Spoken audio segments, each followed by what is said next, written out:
Halo semuanya, kembali lagi bersama saya Karol Martin Kause.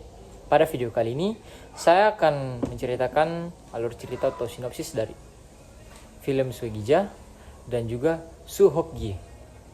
Video ini dibuat untuk memenuhi nilai Bahasa dan Sastra Indonesia saya semester 4. Oke, langsung saja ke videonya. Oke, yang pertama kita masuk ke film Suegija. Pada masa penjajahan Belanda dan Perang Dunia Kedua, Indonesia berada dalam kekacauan. Suegija, seorang imam Katolik asal Jawa, dipanggil untuk menjadi sosok penting dalam sejarah bangsa. Suegija tiba di Indonesia dan menjadi seorang pastor di daerah pedalaman. Di tengah kehidupan yang penuh kesulitan, ia berusaha membangun semangat umatnya untuk berjuang. Dalam doa Suegija mengucapkan, "Ya Tuhan, berikan aku kekuatan untuk menghadapi semua ujian ini. Berikan aku cahaya untuk menuntun umatmu di tengah kegelapan." Nah, itu dia tadi alur cerita atau sinopsis dari film Suegija. Langsung saja kita masuk ke film Su Hokgie. Nah, pada film ini dilatar belakang tahun 1960-an di Indonesia. Masa di mana kekacauan politik dan sosial mulai melanda negara. Di tengah keresahan politik yang mendera Indonesia, lahir seorang pemuda idealis, Su Hokgie, seorang mahasiswa yang mencintai kebebasan dan kejujuran. Su Hokgie sebagai mahasiswa dikenal karena keberaniannya berbicara tentang ketidakadilan yang terjadi di negaranya, baik dalam kehidupan sosial maupun politik. Su Hokgie dan kawan-kawan aktivis. Nah, di sini Su Hokgie berbicara di depan kelas. Kita tidak bisa hanya diam ketika ketidakadilan terjadi di sekitar kita. Kita harus berani berbicara dan berjuang untuk perubahan. Nah, pindah scene. Di sini Su Hokgie bergabung dengan gerakan mahasiswa dan sering terlibat dalam aksi-aksi protes terhadap rezim yang dianggap tidak adil.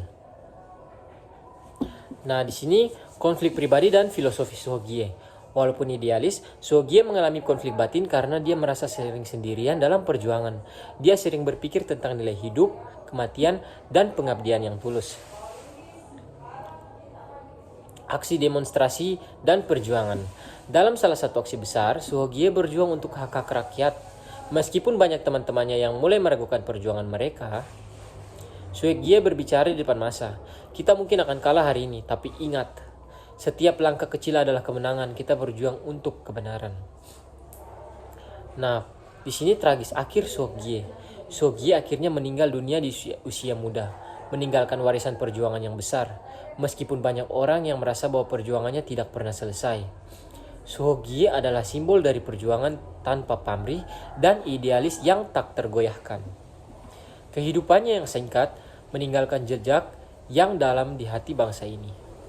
Nah, Su Hokgie dikenang oleh teman-temannya dan generasi yang lebih muda sebagai sosok yang tidak takut melawan ketidakadilan.